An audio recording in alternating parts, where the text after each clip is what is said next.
दोस्तों ओम नमः शिवाय। दोस्तों स्वागत है आप सभी लोगों का एक बार फिर से इसी यूट्यूब चैनल शिवा एस्ट्रोलॉजी में आज की बहुत ही खास और बहुत ही महत्वपूर्ण वीडियो में। दोस्तों पूरे 500 सालों के बाद बन रहा है दिव्य दुर्लभ महाशुभ संयोग 27 मई ज्येष्ठ अमावस्या शनि अमावस्या।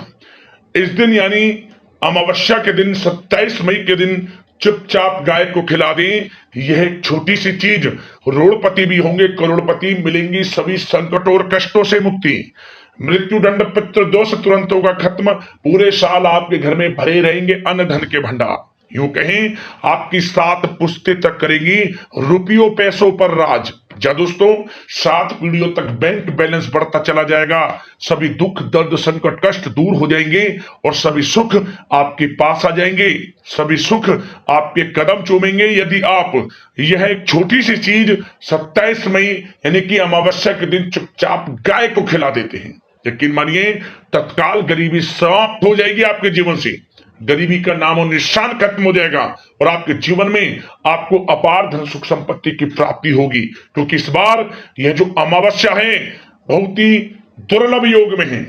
इस दिन शनिदेव की कृपा बरसेगी आपके ऊपर सीधे सीधे, ये समझ ले। ज्येष्ठ अमावस्या शनि अमावस्या बड़ा लाभ देगी आपको। शनिदेव अपनी कृपा आपके ऊपर बरसाएंगे यदि आप गाय से जुड़े इन उपायों को कर लेते हैं तो जीवन में बड़ा बदलाव होगा, आपकी मनोकामनाएं पूर्ण होंगी, हर क्षेत्र में लाभ मिलना शुरू हो जाएगा। सबसे बड़ी बात, गरीबी का नामो निशान खत्म हो जाएगा, परेशानियों का अंत हो जाएगा आपकी। क्योंकि इस बार यह जो अमावस्या है बहुत ही दुर्लभ योग में है। गाय से जुड़े ये उपाय आपके जीवन को बदल देंगे, आपके जीवन में बड़ा चमत्कारिक रूप से असर करेंगे ये उपाय जो इस वीडियो में हम आपको बताएंगे। बड़ा ही महत्वपूर्ण वीडियो है, पूरा वीडियो देखें। यदि आप चाहते हैं कि आपके जीवन से गरीबी समाप्त हो, परेशानियां समाप्त हों, दुख दर्द संकट कष्ट दूर हों और शनिदेव की सदैव कृपा बरसे, 7 पीढ़ियों तक लाभ मिले, तो आज की वीडियो पूरी देखना। क्योंकि ऐसा समय बार बार नहीं आता जिसमें कि इतने दुर्लभ योग एक साथ बन गए हों। तो पूरा वीडियो जरूर देखें, बहुत ही महत्वपूर्ण वीडियो आपके लिए। आगे शुरू करें वीडियो को। सबसे पहले तो लाइक कर देना, जय शनिदेव कमेंट्स में जरूर लिख देना, जिससे कि शनिदेव की कृपा आपको प्राप्त हो सके। इनकी कृपा सदैव आपके परिवार पर बनी रहे और ज्यादा से ज्यादा वीडियो को शेयर जरूर करना, जिससे कि और लोग भी इस वीडियो के माध्यम से लाभ उठा सके। दोस्तों आपको बता दें, हिंदू पंचांग के अनुसार ज्येष्ठ अमावस्या के दिन बेहद ही खास और पुण्य फल देने वाला माना गया है। इस दिन व्यक्ति अगर सच्चे मन से स्नान दान तर्पण और पूजा करता है तो उसे समस्त पापों से मुक्ति मिलती है और पितरों का आशीर्वाद सदैव बना रहता है। साथ ही यह दिन शनि जयंती और शनि अमावस्या के रूप में भी मनाया जाता है, क्योंकि इस दिन शनिदेव का जन्म हुआ था। यही वजह है इस दिन का धार्मिक और ज्योतिषी महत्व कई गुना बढ़ जाता है। आपको बता दें, ज्येष्ठ अमावस्या इस बार 27 मई दिन मंगलवार को है। ज्येष्ठ अमावस्या के दिन पवित्र नदियों में स्नान, पितरों के लिए तर्पण और दान करने से पापों का नाश होता है और जीवन में शांति आती है। यह दिन खास तौर से पितृदोष निवारण के लिए अति उत्तम माना गया है। मान्यता है कि इस दिन भगवान विष्णु जी की पूजा करने से सभी दुखों और कष्टों से मुक्ति मिलती है। तो इस दिन भगवान विष्णु जी का भी पूजन जरूर करें और इस दिन भगवान शनिदेव का विधि विधान से पूजन करें। इस दिन अपनी यथाशक्ति सामर्थ्य के अनुसार अन्न धन वस्त्र का दान करें। शनिदेव का स्मरण करते हुए इस दिन शनिदेव के मंत्रों का जाप करें। ओम शन शनिश्चराय नमः मंत्रों का जाप करें, लाभ मिलेगा। इस दिन शनिदेव का जन्म भी हुआ था, इसलिए शनि जयंती के रूप में भी इसे मनाया जाता है। शनिदेव की पूजा करने से ग्रह दोष और समस्त जीवन से जुड़ी बाधाएं दूर होती हैं। आपको बता दें, शनि अमावस्या के दिन यानी कि ज्येष्ठ अमावस्या के दिन सुबह ब्रह्म मुहूर्त में उठकर स्नान करें, विशेषकर गंगा या किसी पवित्र नदी में स्नान करें। अगर संभव ना हो पवित्र नदी में स्नान करने जाना तो घर पर ही नहाने वाले गंगा जल की कुछ बूंदे पानी में डालें, जो आप नहाएं उसमें गंगा जल की कुछ बूंदे डालें, उसे मिलाकर स्नान करें। आपको क्या होगा, पवित्र नदी में स्नान के बराबर का फल प्राप्त होगा। और साथ ही साथ दोस्तों, सूर्यदेव को अर्घ्य दें। तांबे के लोटे में जल, लाल फूल, चावल और थोड़ी हल्दी डालकर सूर्यदेव को अर्घ्य दें। पिंडदान और तर्पण करें। अपने पितरों की शांति के लिए कुश, तिल और जल से तर्पण करें और पिंडदान करें। खास तौर पर इस दिन पीपल के पेड़ की पूजा जरूर करें। पीपल के पेड़ के नीचे दीपक जलाएं, जल अर्पित करें, हल्दी, रोली और पुष्प चढ़ाएं। 11 या फिर 7 बार परिक्रमा करें। मान्यता है कि अमावस्या के दिन पितृलोक के द्वार खुले होते हैं। ऐसे में पितरों के लिए किया गया तर्पण, दान और पिंडदान उन्हें सीधे प्राप्त होता है और उनका आशीर्वाद भी आपको जल्दी मिलता है। पितरों की सदैव कृपा बनी रहती है आपके ऊपर। पितरों की कृपा से जीवन में बाधाएं दूर होती हैं, घर में सुख शांति बनी रहती है और करियर और पारिवारिक जीवन में उन्नति होती है। 27 मई मंगलवार को यह जो ज्येष्ठ अमावस्या है, ये सिर्फ एक धार्मिक तिथि नहीं बल्कि ऐसा अवसर है जिसमें शुद्ध भाव, आस्था से किया गया छोटे से छोटा प्रयास, उपाय जीवन में बड़ा बदलाव ला सकता है। इस पावन दिन पर अपने पितरों का स्मरण करें, शनिदेव की कृपा पाएं और अच्छे कर्मों से अपना भाग्य संवारें, क्योंकि यह अमावस्या बहुत ही दुर्लभ योग में है। समस्त मनोकामनाएं पूर्ण होंगी, शनिदेव की कृपा बरसेगी, पितरों की कृपा बरसेगी। तो विधि विधान से शनिदेव का पूजन करें, दान धर्म के कर्म करें और पितरों के निमित्त अन्न धन वस्त्र का दान करें। समस्त मनोकामनाएं पूर्ण होंगी, शनिदेव की कृपा बरसेगी, पितरों की कृपा बरसेगी। अब दोस्तों बात करते हैं गाय से जुड़े कौन कौन से वे महत्वपूर्ण उपाय हैं जो कि आपको इस बार अमावस्या के दिन जरूर करने हैं, जिससे शनिदेव की कृपा प्राप्त होती है। 7 पीढ़ियों तक अन्न धन के भंडार भरे रहते हैं, बैंक बैलेंस बढ़े रहते हैं और जीवन से परेशानियां खत्म हो जाती हैं, दुख दर्द संकट कष्ट दूर हो जाते हैं, सभी सुख आपके कदम चूमते हैं, सभी सुख आपके पास आ जाएंगे। तो चलिए शुरू करते हैं। गाय से जुड़े हुए कौन कौन से चमत्कारी प्रभावशाली उपाय हैं जो कि आपको इस बार ज्येष्ठ अमावस्या यानी कि शनि अमावस्या के दिन जरूर करने चाहिए। चलिए शुरू करते हैं। दोस्तों, सनातन परंपरा में गाय, गंगा और गायत्री का बहुत ज्यादा धार्मिक महत्व है। मान्यता है कि गौ माता के शरीर पर 33 कोटि देवी देवताओं का वास होता है। गौ माता की सेवा एवं पूजा करने वाले जातक पर इन सभी देवी देवताओं की कृपा बरसती है। गौ सेवा से न सिर्फ इस जन्म के बल्कि पूर्व जन्म के भी दोष दूर हो जाते हैं। प्रत्येक सुबह जब आपके घर में भोजन बनना प्रारंभ हो तो सबसे पहले बनाई गई रोटी को आप गौ माता के नाम से निकाल दें और भोजन करने से पूर्व गौ माता को इस रोटी को खिलाएं। यदि संभव हो तो काली गाय को खिलाएं। यदि काली गाय ना मिले तो सफेद गाय को भी आप खिला सकते हैं। प्रत्येक पूजा और मांगलिक कार्य में गौ माता या उनसे जुड़ी चीजें जैसे गाय का गोबर, गोमूत्र, गाय का दूध अथवा गाय के दूध से बना घी अवश्य शामिल करें। इससे आपको पुण्य फलों की प्राप्ति होगी। सनातन परंपरा के अनुसार जिस घर में गाय होती है उस घर से जुड़े सभी वास्तु दोष स्वतः ही समाप्त हो जाते हैं। किसी भी पूजा में गाय से प्राप्त पंचांगव्य युक्त पदार्थ का उपयोग अवश्य शामिल करें, क्योंकि पंचांगव्य के बिना कोई भी पूजा पाठ और हवन सफल नहीं होता।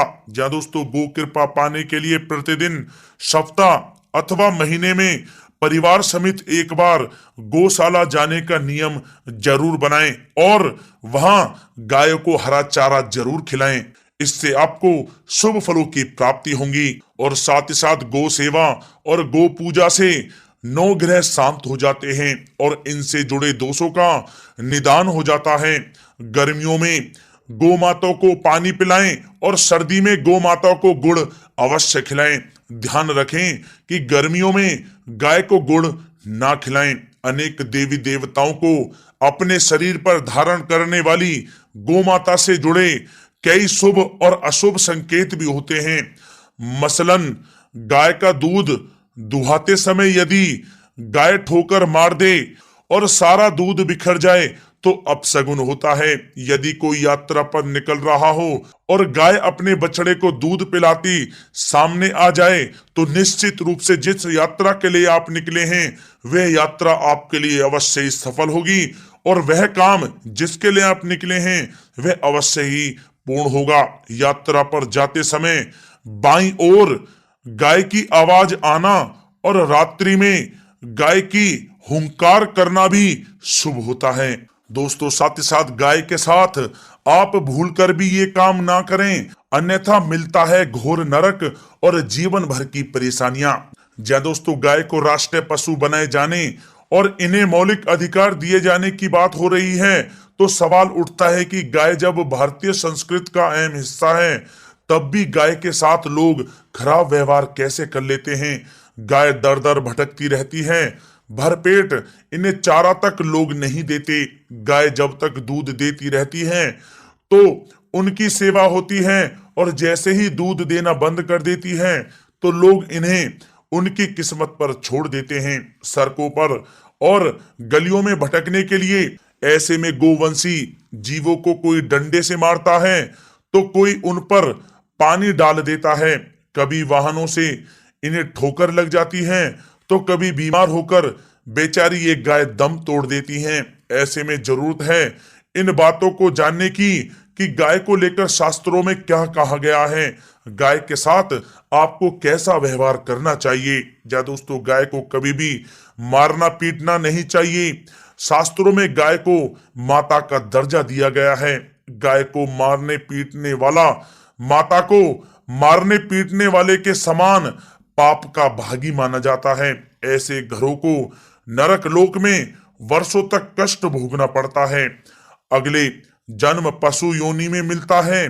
कथा है कि गौतम मुनि ने गलती से गाय को डंडा मार दिया था जिससे गाय की मृत्यु हो गई थी और इस पाप से मुक्ति के लिए इन्हें वर्षों तक तपस्या करनी पड़ी।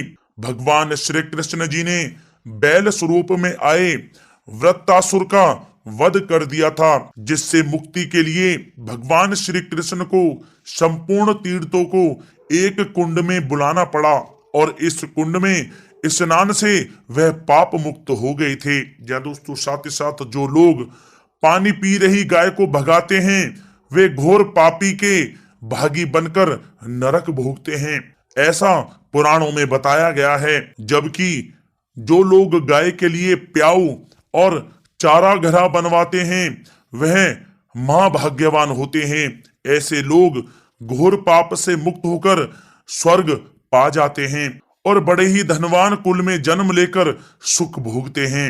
और साथ ही साथ आराम कर रही गाय को कष्ट देकर कभी भी उठाना नहीं चाहिए। कहते हैं कि जिस स्थान पर गाय बैठी है वहां से नकारात्मक ऊर्जा समाप्त हो जाती है। गाय के बैठने की जगह को जो लोग नियमित साफ रखते हैं वे पूर्व जन्म में किए गए जाने अनजाने में पापों से मुक्ति हो जाते हैं और गोलोक में स्थान पाते हैं।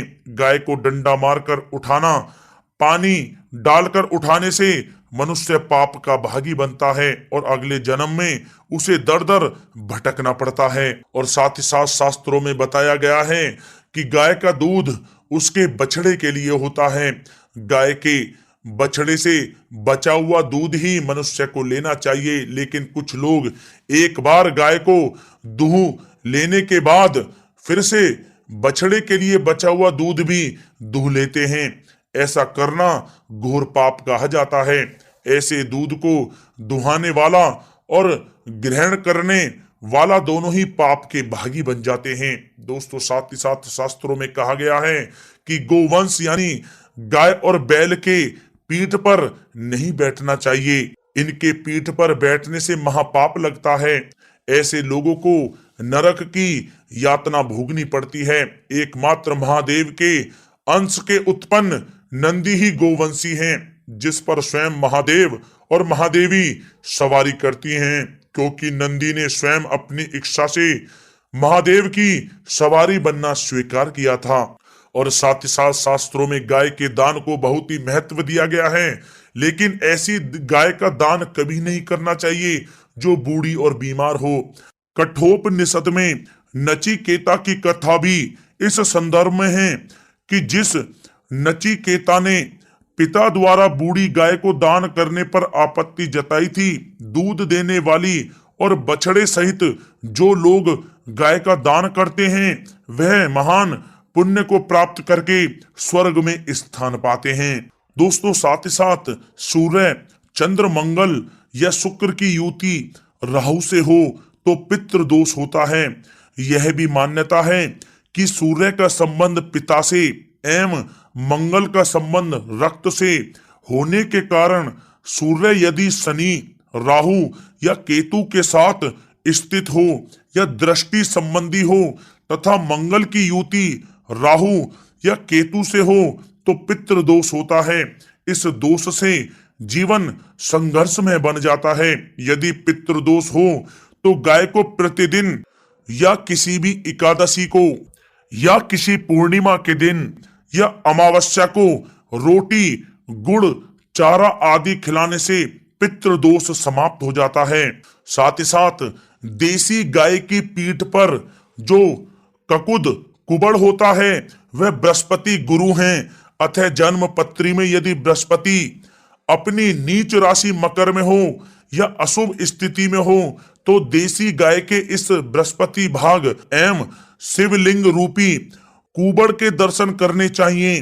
गुड़ तथा चने की दाल रखकर गाय को रोटी भी दें, इससे आपको शुभ फलों की प्राप्ति होगी। और साथ ही साथ यदि आप रास्ते में जा रहे हों और सामने से गौ माता आती हुई दिखाई दें तो गौ माता को आप अपनी दाहिनी ओर से जाने देना चाहिए। आपकी यात्रा अवश्य ही सफल होगी। और साथ ही साथ यह संकेत भी जान लें, यदि आप यात्रा पर जा रहे हैं और सामने आपके गाय पड़ जाए अथवा अपने बछड़े को दूध पिलाती हुई सामने गाय दिखाई दे जाए तो समझ जाना कि वह यात्रा आपके लिए अवश्य ही सफल होगी। और साथ ही साथ जिस घर में गाय होती है उसमें वास्तु दोष स्वतः ही समाप्त हो जाता है। और साथ ही साथ आपको बता दें कि गाय को आप जो भी रोटी बनाएं प्रतिदिन ताजी रोटी ही बनाएं। गाय को अगर आपने रोटी बनाई है तो कोशिश करें कि उस रोटी को आप तुरंत ही गाय को दे दें। अगर आप उस रोटी को रख देंगे और उस रोटी को अगले दिन देंगे तो वह रोटी बासी मानी जाएगी। गाय को कभी भी बासी रोटी ना दें, इससे घर में नकारात्मक ऊर्जा वास करती है और जो भी कार्य आपके बनने वाले होंगे वह कार्य भी आपके बिल्कुल भी नहीं बनेंगे। इससे आपके घर में हमेशा दरिद्रता का वास रहेगा और आप जिस भी कार्य को करेंगे उस कार्य में आपको हमेशा असफलता ही हाथ लगेगी। इसलिए कोशिश करें गाय को रोजाना ताजी रोटी बनाकर खिलाएं और रोटी को बिल्कुल ना रखें, बासी रोटी गाय को ना दें। और साथ ही साथ सड़ी गली चीजें गाय को नहीं खिलानी चाहिए कि घर में कोई फल है, कोई सब्जी है, सड़ जाए तो लोग क्या करते हैं गाय को खिला देते हैं। नहीं, ऐसा नहीं करना चाहिए। ऐसा करने से यदि आप गाय को खिलाते हैं तो और आप पाप के भागी बन जाते हैं। आप बिल्कुल भी सड़ी गली चीजें गाय को ना खिलाएं। और साथ ही साथ आप आटे की 11 लोइयां बनाकर उनके ऊपर हल्दी लगाएं। इसके बाद आप उन 11 लोइयों को एक एक करके गाय को खिलाएं। प्रत्येक लोई को खिलाते समय गाय के सींगों पर आप हाथ फेरें, पीठ पर हाथ फेरें, मस्तक पर हाथ फेरें, माता गाय के आप चरणों के स्पर्श करें। जहां दोस्तों ऐसा करने से आपके समस्त कार्य बनने लगेंगे। जो दुख का समय चल रहा है वह भी समाप्त होगा। आपके जीवन में खुशियां खुशियां होंगी। और एक बार आप 7 बार गाय की परिक्रमा भी कर लें तो आपके समस्त कार्य पूर्ण होंगे। और साथ ही साथ आप गाय को जब भी रोटी दें, रोटी पर या तो आप थोड़ी हल्दी लगा लें या थोड़ा गुड़ रख लें। अगर गुड़ ना हो तो आप थोड़ा मिश्री रख सकते हैं, थोड़ा घी रख सकते हैं।